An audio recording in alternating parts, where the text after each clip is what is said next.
Hi guys, how are you all. Welcome to study IAS. Study IAS में आप सबका बहुत बहुत स्वागत है। तो जैसा कि आप लोगों को पता है, हम यहाँ पर Indian art and culture book को कवर कर रहे हैं, जो कि नितिन सिंघानिया द्वारा लिखी गई बुक है और काफ़ी ज़्यादा इंपॉर्टेंट बुक है from the view point of UPSC, क्योंकि यूपीएससी डायरेक्टली इस बुक से क्वेश्चंस पूछता है, तो आपको मैंडेटरी हो जाता है इस बुक को कवर करना।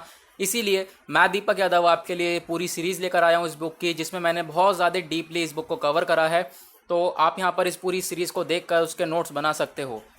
तो प्रीवियस लेक्चर में हमने बात करी थी चैप्टर नंबर 21 की, that is martial arts in India. Now today we will talk about chapter number 22, that is cultural institutions. Okay, cultural institutions जो कि हैं इंडिया में, उसके बारे में बात करेंगे। कौन कौन से कल्चरल इंस्टीट्यूशंस हैं और वो क्या क्या काम करते हैं, किस किस चीज़ को प्रोटेक्ट करते हैं, we will talk about it. तो मैं आपको एक ओवरव्यू दे देता हूँ ताकि आप कंफ्यूज ना हो। चैप्टर नंबर 21 में हमने क्या क्या डिस्कस किया था। First of all we have talked about introduction पढ़ा था। उसके बाद हमने कलरी पयतु के बारे में कवर किया था। Then we have covered about Silambam, ठीक है, सिलम्बन। उसके बाद हमने तंगता, सरित, सरक के बारे में कवर किया था। चेबी, गटका पढ़ा था। परी खंडा पढ़ा था। तोड़ा पढ़ा था। गटका, मर्दानी खेल, लाठी, इनबुआन रेसलिंग, कुतु वरिसाय, मुश्ती युद्ध। इसके मुश्ती युद्ध के साथ साथ हमने चैप्टर नंबर 21 को दी एंड कर दिया था। आज हम चैप्टर नंबर 22 स्टार्ट करेंगे, कल्चरल इंस्टीट्यूशंस और इंडिया। कोशिश करेंगे इस लेक्चर में ख़त्म कर दें, वरना जो एक आध टॉपिक रह जाएगा वो हम अपना चैप्टर नंबर 23 जो नेक्स्ट लेक्चर कवर करेंगे उसी में वहाँ पर साथ ही साथ उसको भी निपटा देंगे। तो चलते हैं आगे। This course is presented by me Deepak Yadav. और गाइज, अगर आपको कोई भी प्रॉब्लम्स होती हैं, if you have any queries regarding और प्रिपरेशन और Unacademy plus subscription, then you can contact with us on the various social media platforms of study IAS. तो आप यहाँ पर टेलीग्राम ज्वाइन कर सकते हैं, इंस्टाग्राम, फेसबुक, साथ ही साथ अपनी प्रॉब्लम्स को मेल भी कर सकते हैं। We will sort it out in sometimes. साथ ही साथ अगर आपको जैसे कि पता है, हम यहाँ पर जो है अनअकैडमी जो है इंडिया का लार्जेस्ट लर्निंग प्लेटफॉर्म है, तो यहाँ पर 3 मेगा बैचेस स्टार्ट होने वाले हैं 27 जुलाई से, जो कि आपको प्रिपरेशन करवाएंगे यूपीएससी सीएससी 2020 और 21 की। So guys, we have 3 batches on the Unacademy. आप यहाँ पर जाके ज्वाइन कर सकते हैं अगर आपको प्रिपरेशन करनी है 2020 और 21 की। और ये जो बैचेस हैं तीनों ही लैंग्वेजेस में अवेलेबल हैं। आप देख सकते हैं यहाँ पर इंग्लिश, ठीक है, प्योर इंग्लिश, प्योर हिंदी, साथ ही साथ बाइलिंगुअल, तीनों ही लैंग्वेज में अवेलेबल है। तो आप जिसमें भी कंफर्टेबल हो जाके ज्वाइन कर सकते हैं। मैं बताता हूँ आपको ज्वाइन कैसे करना है। सब्सक्रिप्शन यहाँ पर लेना है। सब्सक्रिप्शन लेते वक्त अगर आप 2 साल का लेते हैं या फिर 1 साल का लेते हैं, ये पूरा आपके ऊपर है। This is totally up to you. अगर आप कोड इस्तेमाल करते हो यहाँ पर साथ ही साथ स्टडी आईएएस कोड का इस्तेमाल करोगे तो आपको 10% एक्स्ट्रा ऑफ मिल जाएगा। तो गाइस, काफ़ी अच्छी बात है, 10% एक्स्ट्रा ऑफ मिलेगा। सबको चाहिए होता है एक्स्ट्रा ऑफ। तो अगर आप कोड इस्तेमाल करोगे तो ऑब्वियसली बात है, आपको 10% बच रहा है, तो ज़रूर इस्तेमाल करें। Do not forget to use this code in order to get 10% extra off. तो चलते हैं अपने अब लेक्चर के ऊपर, चैप्टर नंबर 22 के ऊपर, और जल्दी से यहाँ पर हम लोग उसे कवर करते हैं। तो चलो बात करेंगे आज चैप्टर नंबर 22 की। कुछ इंस्टीट्यूशंस हैं, हमारी कुछ बॉडीज़ हैं जो कि हमारा जो हेरिटेज है, हमारी संस्कृति है, हमारा जो प्रीवियस पास्ट है, कल्चर है हमारा, उसको प्रोटेक्ट करने के लिए कुछ बॉडीज़ वर्क करती हैं। वो बॉडीज़ कब कब आई, किसके द्वारा लाई गई और वो क्या क्या काम करती हैं, उसके बारे में हम बात करेंगे। तो चलते हैं आगे। सबसे पहले इंट्रोडक्शन देखेंगे, जैसे कि हम लोग करते हैं सब सारे चैप्टर्स में।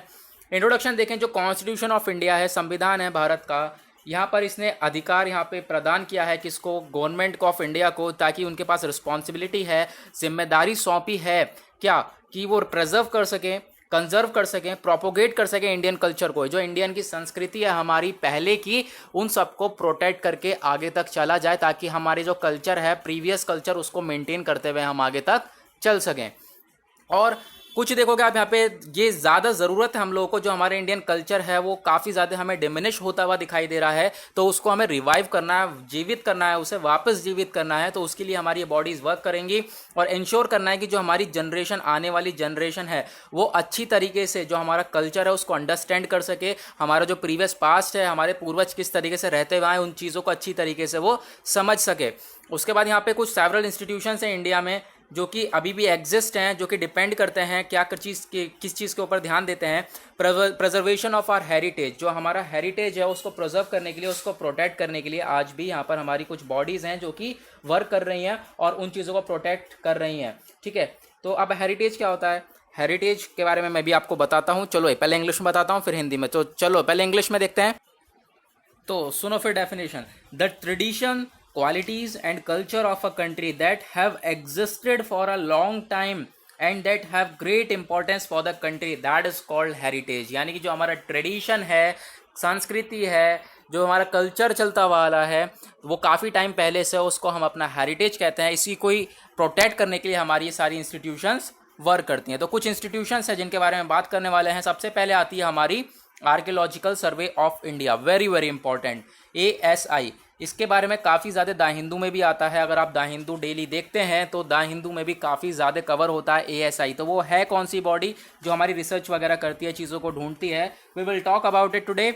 नाउ अब जो आर्कियोलॉजिकल सर्वे ऑफ इंडिया है डायरेक्टली किसके अंडर में आती है? मिनिस्ट्री ऑफ कल्चर के अंडर में आती है। और उसका सबसे पहला काम है, ये सबसे पहले ऐसा इंस्टीट्यूशन है कि जो आर्कियोलॉजिकल रिसर्चेस करता है पूरी इंडिया में। यानी कि जैसा आपने कवर किया होगा चैप्टर 1 में, मैंने पढ़ाया था आपको, जो हमारे आर्कियोलॉजिकल सर्वे थे यानी आर्कियोलॉजिकल फाइंडिंग्स, यानी ये चीज़ें ढूंढते हैं जो हमारे पूर्वज वगैरह चीज़ें हैं, वहाँ पर अगर कुछ चीज़ें मिसिंग हो गई हैं, ठीक है, वो कुछ चीज़ें होती हैं जो हमें अपने पूर्वज की मिलती रहती हैं। तो ऐसे यहाँ पर ये कौन सी बॉडी ढूंढती है हमारे? वो हमारी archaeological survey of India, ASI body ढूंढती है। साथ ही साथ यहाँ पर it has been charge with preservation of the cultural heritage. यहाँ पर जो हमारा कल्चरल हेरिटेज है उसको प्रिजर्व करती है, उसको प्रोटेक्ट करती है, फोकस करती है प्रिजर्वेशन के ऊपर, ताकि उसकी जो फिजिकल है और टेंजिबिलिटी है उसको मेंटेन करके रखा जाए, उसको प्रिवेंट करके रखा जाए। साथ ही साथ यहाँ पर आप देखोगे जो प्रोविजन है ancient monument and archaeological sites के, जो प्रोविजन है, ये जो हमारा एक्ट है ये वाला, ये काफ़ी जो लंबा सा नाम है, ये हमारा एक एक्ट है 1958 का। तो इसके प्रोविजन है, ये क्या करते हैं? गाइड करते हैं ASI को, आर्कियोलॉजिकल सर्वे ऑफ इंडिया को। साथ ही साथ कुछ और हमारा एक्ट है जो कि वर्क यहाँ पर देखता है, जहाँ पर आप देखोगे एंटीक्विटीज़ एंड ट्रेजर एक्ट 1972, ये क्या करता है? हमारा डायरेक्ट करता है ASI को। यानी कि सीधे सीधे अगर बात करें तो जो हमारे एक्ट हैं दोनों, ये मेंटेन करके चलते हैं हमारी ASI बॉडी को। अब जो ये एक्ट है ये डायरेक्ट करते हैं ASI को, ताकि जो हमारा इलीगल एक्सपोर्ट वगैरह उसको रोका जा सके। यानी कि कोई इंडिया में कोई चीज़ मिली है हमें जो हमारे प्रीवियस हमारे इतिहास से रिलेटेड है, तो उसको बाहर वगैरह एक्सपोर्ट ना करा जाए, उसको प्रिवेंट करने के लिए ये बॉडी काम करती है।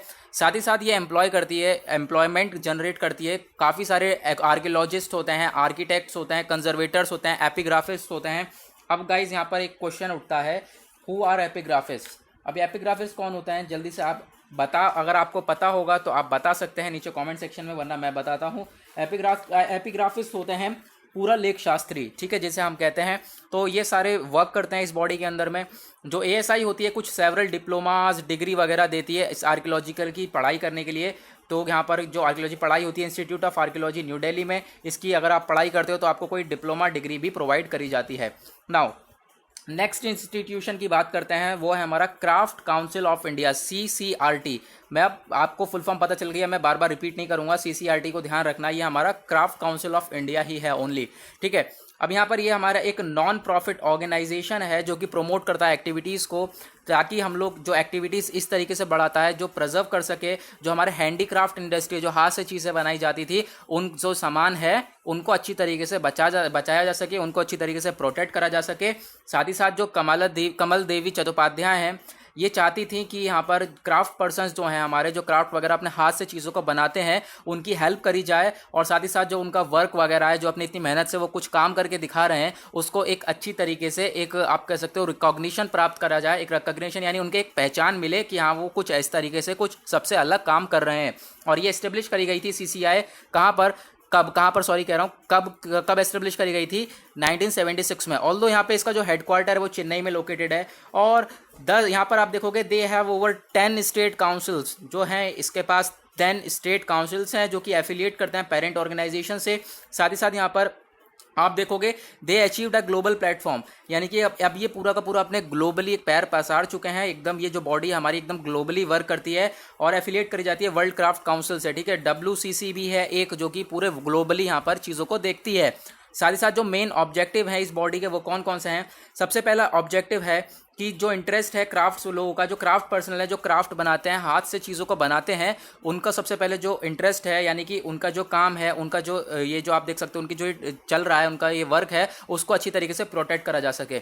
सेकेंड मेन ऑब्जेक्टिव क्या है? जो ये शॉप है जिनका नाम दिया गया है कमला, ठीक है, कमला आफ्टर एंशिएंट हैंडीक्राफ्ट टेक्निक। जब एंशिएंट हैंडीक्राफ्ट टेक्निक्स आई कुछ आइडियाज़ के साथ, डिमांड्स के साथ, तो इसका नाम दिया गया, ठीक है, शॉप का नाम दिया गया नेम कमला, ठीक है। उसके बाद यहाँ पर देखोगे जो क्राफ्ट फेयर काउंसिल है, ये एक मेन बॉडी है behind organising all India craft fair, यानी कि जो ये बॉडी हमारी जो सीसीआरटी है ऑल इंडिया क्राफ्ट फेयर को ऑर्गेनाइज करती है, जहां पर सारे के सारे इंडिया के जो क्राफ्ट्स वगैरह हैं उसको अच्छी तरीके से जो है उसका मेला वगैरह लगता है। जैसे आप राजस्थान में देखोगे काफ़ी ज़्यादा अच्छी तरीके से जो है ये फेयर लगाया जाता है।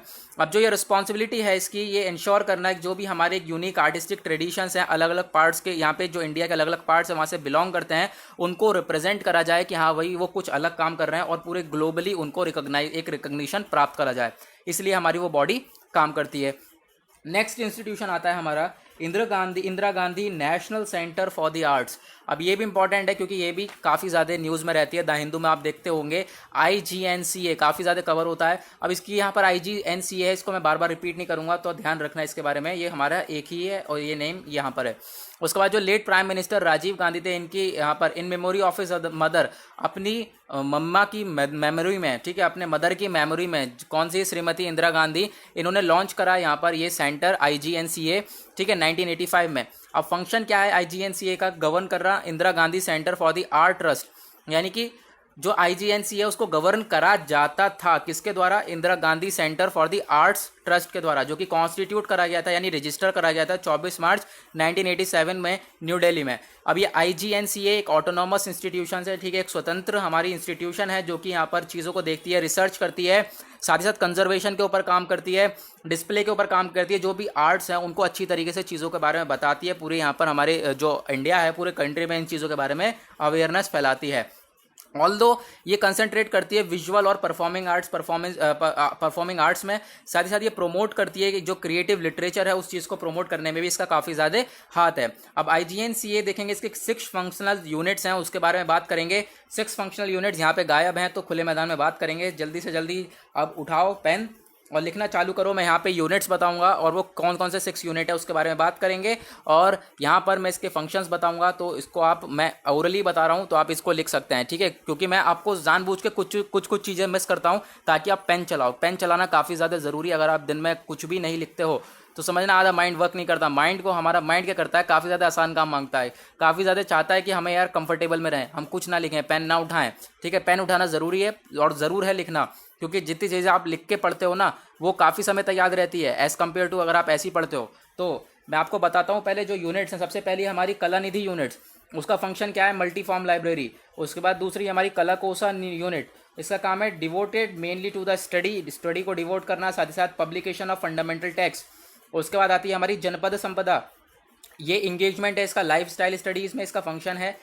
और हमारी नेक्स्ट आती है कल्चरल इन्फॉर्मेटिक्स, ये है इसका काम है अप्लाई करना technology based tools for cultural preservation और प्रोपगेशन, यानी प्रिजर्वेशन जो हमारी कल्चरल में जो कंजर्वेशन है, प्रिजर्वेशन है, उसको प्रोटेक्ट करने के लिए कुछ टूल टेक्नोलॉजी बेस्ड टूल्स का इस्तेमाल करा जाता है। नेक्स्ट है हमारा सूत्रधार। अब सूत्रधार में क्या, इसका क्या फंक्शन है, एडमिनिस्ट्रेटिव सेक्शन जो कि एक्ट करता है एज अ स्पाइन सपोर्टिंग और coordinating all the activities. Next है हमारा काला दर्शन, ये एग्जीक्यूटिव यूनिट है जो कि ट्रांसफॉर्म करती है रिसर्चेस और स्टडीज़ को emanating from IGNCA into visible forms, यानी जितनी भी चीज़ें जो रिसर्चेस हैं, ये लोग रिसर्चेस वगैरह करते हैं, उसको एक रियलिटी में एक विजुअल फॉर्म में लेकर आया जाए, इसलिए बॉडी काम करती है। नेक्स्ट कुछ मेन ऑब्जेक्टिव्स हैं, जैसे कि हमारे ये मेन ऑब्जेक्टिव्स हैं, is to be the part of major resource centre for the oral and visual art forms in India, और इनको एक्यूमुलेट करना और प्रिजर्व करना यहाँ पर, यानी कि जितनी भी हमने अभी बात करी यूनिट्स हैं, इनके फंक्शंस हैं, इनको साथ में इकट्ठा करके इनको प्रिजर्व करना, इनको प्रोटेक्ट करना इस बॉडी का काम है, ठीक है। तो हमने कवर किया IGNCA के बारे में। नाउ अब कवर करते हैं ऑल इंडिया रेडियो के बारे में, AIR, ठीक है, जहाँ से आपको UPSC में काफ़ी सारे आर्टिकल्स भी आते हैं।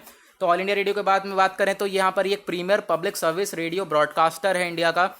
साथ ही साथ ये कहाँ पर आता है, ministry of information and broadcasting के अंडर में आता है, गवर्नमेंट ऑफ इंडिया के अंडर में। इसका मतलब क्या है, ये चीज़ मत देखो, सबसे पहले इसका मतलब देखो। इसका ऑब्जेक्टिव ये है कि लोगों को सर्व करा जाए, एजुकेट करा जाए, ठीक है, सर्व करा मतलब कि लोगों को दिया जाए, एक एजुकेशन दी जाए, साथ ही साथ जो ऑडियंस है उसको एंटरटेन करने का हमारा ऑल इंडिया रेडियो का काम है। और ये प्रोग्राम्स वगैरह क्रिएट करते हैं इन ऑलमोस्ट 23 लैंग्वेजेस, 23 लैंग्वेजेस में प्रोग्राम्स वगैरह क्रिएट करते हैं। साथ ही साथ 146 डायलेक्ट, जो हमारी यहाँ पर जो भाषाएं होती हैं लोकली, वो 146 डायलेक्ट्स भी यहाँ पर, इन चीज़ों में भी ये लोग चीज़ों को कवर करते हैं। साथ ही साथ जो कंटेंट होता है, एम ऑब्जेक्टिव ऑफ एयर, ये गवर्न करा जाता है प्रसार भारती एक्ट के द्वारा, जो कि अमेंड करा गया था 1990 में।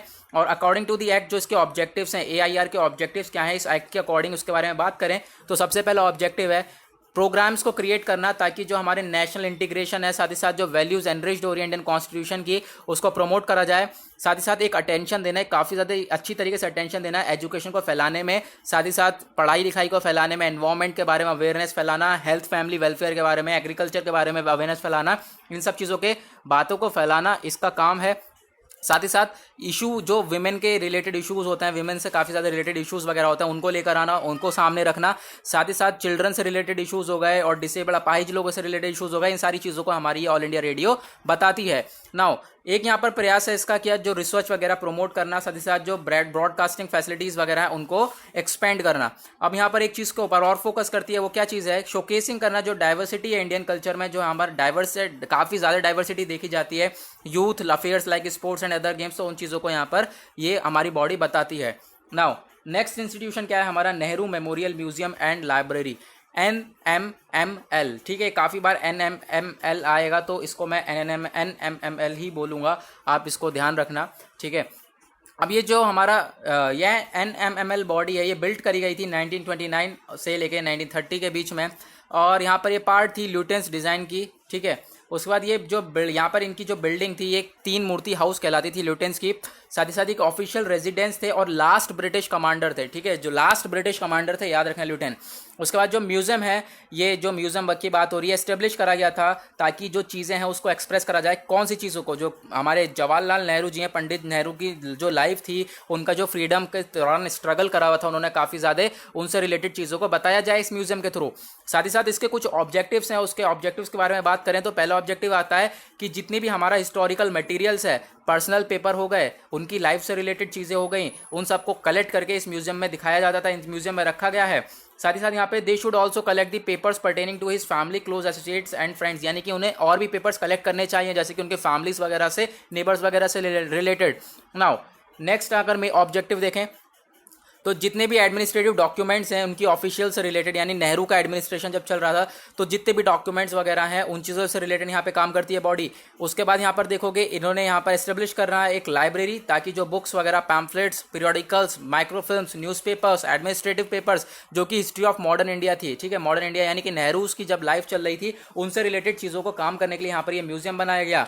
नाउ अब यहाँ पर यही सारी चीज़ें हैं, डॉक्यूमेंट्स, हर जगह डॉक्यूमेंट्स वगैरह ही हैं। ठीक है, इनकी लाइफ से रिलेटेड ये सारी चीज़ों को यहाँ पर रखा गया। नाउ चलते हैं आगे। नेक्स्ट हमारा ये बॉडी आती है centre for cultural resource and training, यानी कि CCRT। मैं इसको CCRT बोलूँगा, बार बार मैं ये इसकी फुल फॉर्म नहीं बोलूँगा, तो आप ध्यान रखना। तो अब हम बात करें इसके बारे में, तो यहाँ पे जो मिनिस्ट्री ऑफ कल्चर है गवर्नमेंट ऑफ इंडिया, इन्होंने इंस्टीट्यूट करा इस बॉडी को। ठीक है, एक सेकंड गाइस, वेट करना 1 मिनट। तो किस लिए इसको यहाँ पर क्या करा, इंस्टीट्यूट किस लिए करा गया, ताकि जो एजुकेशन है उसको, जो हमारी संस्कृति है उसको लिंक, उससे किस तरीके से लिंकिंग करी जाए, उसके लिए हमारी बॉडी लाई गई। उसके बाद इसको एस्टेब्लिश करा गया 1979 में, किनके बिहाफ में, डॉक्टर कपिला वत्स्यायन के और श्रीमती कमला देवी चट्टोपाध्याय के द्वारा, यहाँ पर इनके लिए जो है, इनके बिहाफ में इसको एस्टेब्लिश करा गया। ऑल्दो यहाँ पर ये भी स्वतंत्र बॉडी है।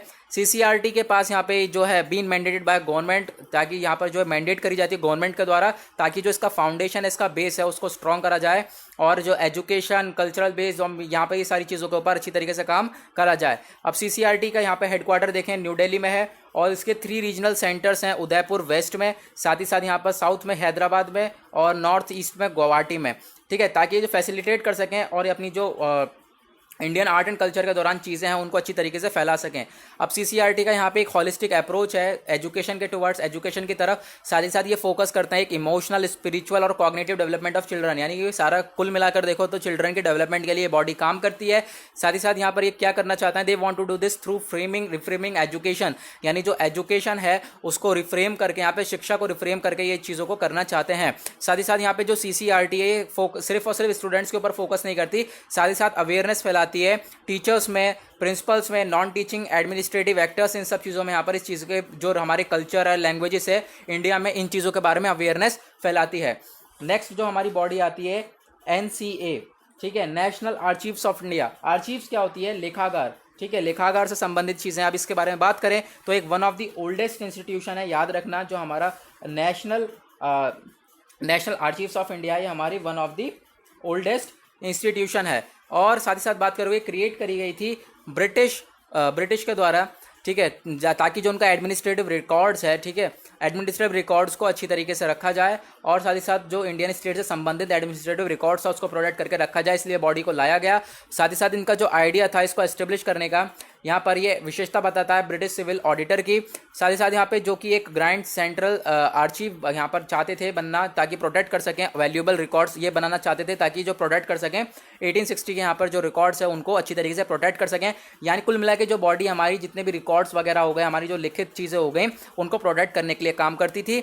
अब यहाँ पर ये बात करो जो आर्चिव है, जैसे मैंने भी बताया, लेखागार और जो इंपीरियल रिकॉर्ड्स थे, डिपार्टमेंट से रिलेटेड जो रिकॉर्ड्स थे, यहाँ पे सबसे पहले एस्टेब्लिश करेगा 1891 में ओल्ड ब्रिटिश कैपिटल कलकत्ता में, ठीक है। उसके बाद बात करें आईआरडी की, तो यहाँ पे शिफ्ट हुआ न्यू दिल्ली में 1911 में as the British changes the national capital from Calcutta to Delhi. जब जो ब्रिटिश थे उन्होंने कैपिटल चेंज कर दी कलकत्ता से दिल्ली, तब उसको भी शिफ्ट कर दिया गया। जो हमारी ये बॉडी थी कौन सी, नेशनल आर्chives ऑफ इंडिया, इसका मेन ऑब्जेक्टिव क्या है उसके बारे में बात करें। सबसे पहले इसका विजन है ताकि जो हमारा ये क्या कर सके, हेल्प कर सके preservation of the Indian documentary cultural heritage, यानी जो भी हमारा डॉक्यूमेंट से रिलेटेड चीज़ें हैं उनको अच्छी तरीके से प्रोटेक्ट करने का काम करेगी।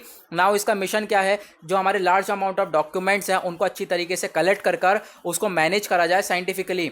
उसके बाद यहाँ पर हम देखें ये क्रिएट करती है, नर्चर करती है क्लोज रिलेशनशिप बिटवीन आर्किवल इंस्टीट्यूशंस और आर्किविस्ट स्पेशली। अब यहाँ पर बात करें लास्टली जो NAI है, ये चाहती क्या है, एक साइंटिफिक टेम्पर को डेवलप करना।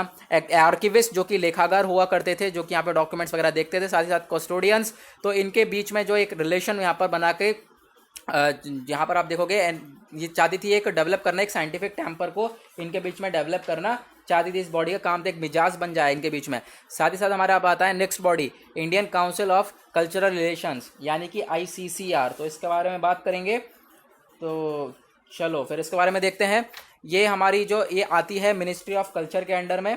तो अभी आप देखोगे ये एस्टेब्लिश कब करी गई थी, तो एस्टेब्लिश इसलिए करी गई थी ताकि जो प्रोग्राम्स वगैरह हैं उनको कंडक्ट करा जा सके, ठीक है, कंडक्ट करने के लिए प्रोग्राम्स जो कि इंडियन कल्चर को प्रमोट कर सकें। साथ ही साथ इंटरनेशनल प्लेटफॉर्म पे, अब याद रखना एक इंटरनेशनल प्लेटफॉर्म पे काम करने वाली बॉडी कौन सी, हमारी ICCR।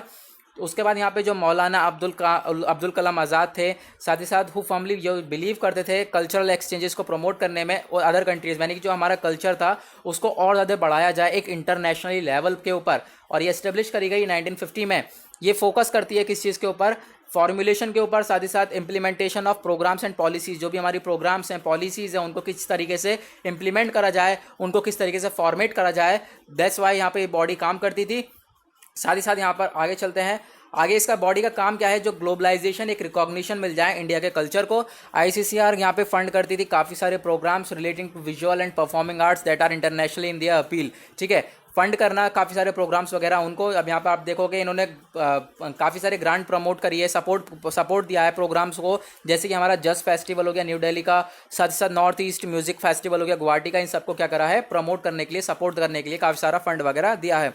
नाउ अब जो मेजर फोकस है ICCR का, जो हमारी इंटरनेशनल फ्रेंडशिप है, यानी कि बाहर विदेशियों कंट्री से जो हमारी फ्रेंडशिप है उसको और बढ़ाना, इसलिए यहाँ पर ये काम करती है। और जो हमारा इंडिया का कल्चर है, संस्कृति है, उसको पूरा जो ग्लोबल लेवल है, पूरे इंटरनेशनल लेवल पे एक पहचान देना। नेक्स्ट बॉडी आती है हमारी डायरेक्टरेट ऑफ फिल्म फेस्टिवल, यानी कि DFF। ये सेटअप करी गई गवर्नमेंट ऑफ इंडिया के द्वारा 1973 में, ताकि एक्सप्रेस करा जाए पर्पस किसका, organising national and international film festivals, जो भी कि हमारी नेशनल होता है या फिर इंटरनेशनल फिल्म फेस्टिवल्स है, उसको ऑर्गेनाइज करने के लिए वाली बॉडी बनाई गई। आप देखोगे ये इंश्योर करती है जो भी इंडियन फिल्म फाइंड होती हैं, Indian films find recognition eight global platforms, यानी कि जितनी भी हमारी इंडियन फिल्म्स होती हैं वो ग्लोबली अगर देखी जाती है, इंटरनेशनल लेवल पे अगर उनको रिकॉग्निशन मिलता है तो हमारी इस बॉडी की वजह से मिलता है। साथ ही साथ DFF है, इसने यहाँ पर एक एडिशनल चार्ज दिया है, ऑर्गेनाइज करा है नेशनल फिल्म अवार्ड्स फंक्शंस को। अब जो नेशनल फिल्म अवार्ड फंक्शन होते हैं, आपने देखा होगा हमारी कंट्री में काफ़ी सारे होते हैं, IFA अवार्ड्स होते हैं, ये सारे होते हैं, इन सबको यही हमारी बॉडी काम करने के लिए यहाँ पे बनी है। इन सबको जो है यहाँ पर ये उन सबको जो प्रमोट करती है। अब उसके कुछ मेजर फंक्शंस हैं DFF के, तो देखें सबसे पहला international film festivals of India को ऑर्गेनाइज करना, याद रखना मैंने यहाँ पर लिखा नहीं है, आपको बता रहा हूँ। सेकंड जो फंक्शन है उसका ऑर्गेनाइज करना, साथ ही साथ विनर्स को चूज़ करना दादा साहेब फाल्के अवार्ड के लिए, इस बॉडी का काम है। साथ ही साथ तीसरी चीज़ क्या है, जो हमारी एंट्रीज़ हैं इंडियन पैनोरामा में उसका सिलेक्शन करना। साथ ही साथ एक ऑर्गेनाइज करना है स्पेशल फिल्म एक्सपोजिशन, ताकि जो डायरेक्ट करा जाता है गवर्नमेंट ऑफ इंडिया के द्वारा उसको भी ऑर्गेनाइज करने का हमारा DFFF का काम है। नाउ नेक्स्ट बॉडी आती है हमारी ICHR, Indian council of historical research. यह एस्टेब्लिश करी गई थी अंडर द प्रोमulgation ऑफ सोसाइटीज़, यानी किसके प्रचार में? सोसाइटी रजिस्ट्रेशन एक्ट 1972 के अंडर में यहाँ पे इसको जो है एस्टेब्लिश करा गया। ये एक ऑटोनॉमस ऑर्गेनाइजेशन है जो कि फंड ड्रॉ करती है UGC से।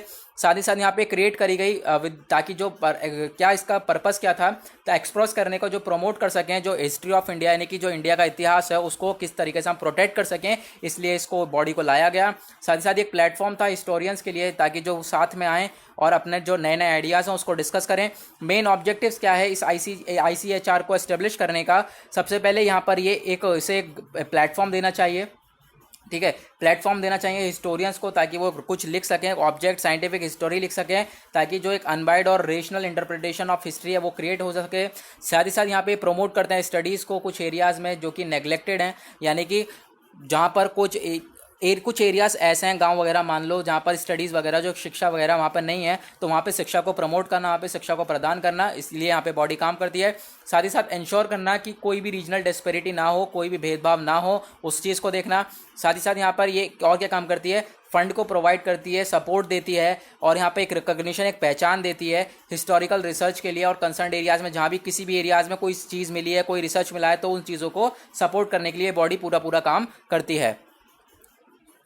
एक सेकंड गाइस, नेक्स्ट बात करते हैं नेशनल मिशन फॉर मैन्यूस्क्रिप्ट्स। ये बॉडी आई, अब इसके बारे में बात करें। आज हमारी ये लास्ट बॉडी रहेगी, उसके बाद हमारी 3 बॉडीज़ रह जाएंगे, 3 इंस्टीट्यूशंस रह जाएंगे, उसको हम अपने चैप्टर नंबर 23 के साथ खत्म कर देंगे। पहले हम देखते हैं नेशनल मिशन फॉर मैन्यूस्क्रिप्ट्स। अब जो मैन्यूस्क्रिप्ट्स हैं, हमारी हस्तलिपि वगैरह हैं, उनको प्रोटेक्ट करने के लिए इंस्टीट्यूशंस बनाया गया। अब जो archaeological survey of India ASI और साथ ही साथ नेशनल आर्कीव्स ऑफ इंडिया जो कि हमारे लेखागार थे, ये एनकाउंटर करें इन्होंने, साथ में क्या करें, एक लार्ज नंबर ऑफ मैन्यूस्क्रिप्ट्स थी उसके, जो कि repositories of the ancient and medieval heritage of India. अब जितनी भी यहाँ पर सारी जमाकार थी, कौन सी, जो कि हमारे डॉक्यूमेंट्स थे, मैन्यूस्क्रिप्ट्स थी, एंशिएंट टाइम की हो गई, मेडिवल टाइम की हो गई, ठीक है, तो उनको प्रोटेक्ट करने के लिए यहाँ पे बॉडी बनाई गई और रिकमेंड करा गवर्नमेंट ऑफ इंडिया को that the government of India has ordered the establishment of national mission for manuscripts NMM। Government of India ने ये सारी चीज़ें देखते हुए NMM को एस्टेब्लिश करने का ऑर्डर दिया। साथ ही साथ जो फॉरमोस्ट टास्क, सबसे पहला कदम क्या है इसका, जो भी हमारी नेशनल इलेक्ट्रॉनिक डेटाबेसेस हैं, यानी जो भी हमारा ये डेटाबेसेस हैं, ठीक है, जो भी हमारा पास्ट का जो रिपोजिटरीज हैं, हमारी जो जमा कुंजी है, यहाँ पे जितने भी डॉक्यूमेंट जमा करें हैं उनको इलेक्ट्रॉनिकली कन्वर्ट करना, क्रिएट करना। जो डेटाबेस है ये इस समय अभी बात करोगे तो 1 मिलियन मैन्यूस्क्रिप्ट्स हैं इसमें, जो कि एक लार्जेस्ट डेटाबेस है इंडियन मैन्यूस्क्रिप्ट्स में, ठीक है, पूरे वर्ल्ड में जो है इंडियन मैन्यूस्क्रिप्ट्स का एक लार्जर डेटाबेस है। साथ ही साथ कुछ इसके इंपॉर्टेंट टास्क हैं NMM के, उसके बारे में बात करें। इसका काम है ट्रेन करना जो भी हमारी कमिंग जनरेशन, आने वाली जनरेशन है मैन्यूस्क्रिप्ट्स की, कंजर्वेटर्स हैं उनको ट्रेन करना, ठीक है, जो कंजर्वेटर्स होते हैं इनको प्रोटेक्ट करने के लिए उनको अच्छी तरीके से ट्रेन करने का काम है। साथ ही साथ इसका काम है ट्रेन करना ताकि उन्हें जो वर्क करते हैं मैन्यूस्क्रिप्ट्स में और जो लैंग्वेजेस वगैरह on the issues of languages, जो भी लैंग्वेजेस वगैरह के इशूज़ वगैरह आते हैं, तो इन सबको ट्रेन करना, उनको वर्किंग में करना, ठीक है, इस बॉडी का काम है। साथ ही साथ equal importance should be placed on the cataloguing of text और कंजर्वेशन ऑफ द मैन्यूस्क्रिप्ट्स। एक इक्वल इंपॉर्टेंस देना, एक बराबरी की इंपॉर्टेंस देना, ठीक है, बराबरी की महत्वपूर्णता देना दोनों को, जाकि जो हमारा टेक्स्ट है साथ ही साथ जो कंजर्वेशन है, यानी कि एक तो मैन्यूस्क्रिप्ट्स हो गए और उसको प्रोटेक्ट करने के लिए जो दोनों को एक इक्वली इंपॉर्टेंस देना।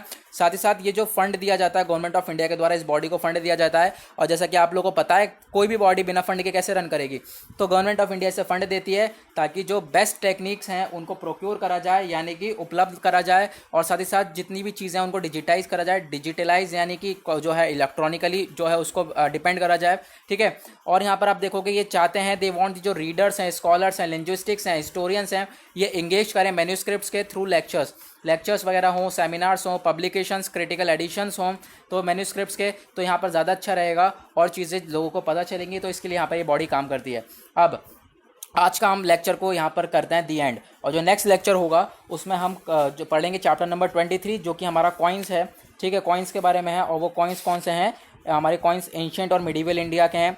तो उसके साथ साथ हमारी तीन इंस्टीट्यूशन रह गए हैं चैप्टर नंबर 22 के, वो हैं हमारे Indian national trust for art and cultural heritage intake, साथ ही साथ हमारा साहित्य अकेडमी और एक संगीत नाटक अकेडमी, 4 हैं, और ललित कला अकेडमी। इनको हम छोटी छोटी अकेडमीज़ हैं कवर कर लेंगे कल ही 5-10 मिनट में कवर करके, उसके बाद हम अपना chapter number 23 we will start tomorrow. और उसके बाद यहाँ पर नेक्स्ट लेक्चर में ही हम अपना चैप्टर नंबर 23 को ख़त्म कर देंगे। फिर उसके बाद एक और चैप्टर बचा है, यानी कि 2 से 3 वीडियो और लगेंगी और हमारी Indian art and culture book खत्म होने वाली है। तो गाइज आपको क्या करना है, ऐसे ही अगर आपने अभी तक वीडियो को लाइक नहीं किया है तो लाइक करना और वीडियो को शेयर करिए, और अभी तक चैनल को सब्सक्राइब नहीं किया है तो नीचे रेड कलर का बटन आ रहा होगा, स्टडी आईएएस को सब्सक्राइब करना, क्योंकि जो भी आईएएस की प्रिपरेशन कर रहा है, स्टडी आईएएस एक ऐसा प्लेटफॉर्म है, आपको सारी की सारी प्रिपरेशन से रिलेटेड जितना भी मटेरियल होगा वो प्रोवाइड कराता है। द हिंदू से लेके करंट अफेयर से लेके हर चीज़ आपको यहाँ पे स्टडी आईएएस पे मिल जाएगी। तो आप यहाँ पर आराम से इन सीरीज़ को फॉलो कर सकते हैं और अपना सपोर्ट दिखा सकते हैं। बहुत अच्छे अच्छे कमेंट आ रहे हैं, बहुत ज़्यादा आपका अनएक्सपेक्टेड लव मिला है। तो आप यहाँ पर जो है सीरीज़ को देखें और नोट्स बनाते रहें। जैसे मैं बार बार कहता हूँ, नोट्स बनाते रहें, क्योंकि हिस्ट्री जो है, हिस्ट्री बदलने वाली नहीं है, हिस्ट्री यही रहेगी। तो आप बिंदास तरीके से नोट्स बनाएं और अपनी प्रिपरेशन करें। तो गाइज़ मिलेंगे आप लोगों से नेक्स्ट लेक्चर में। आज के लिए बाय बाय।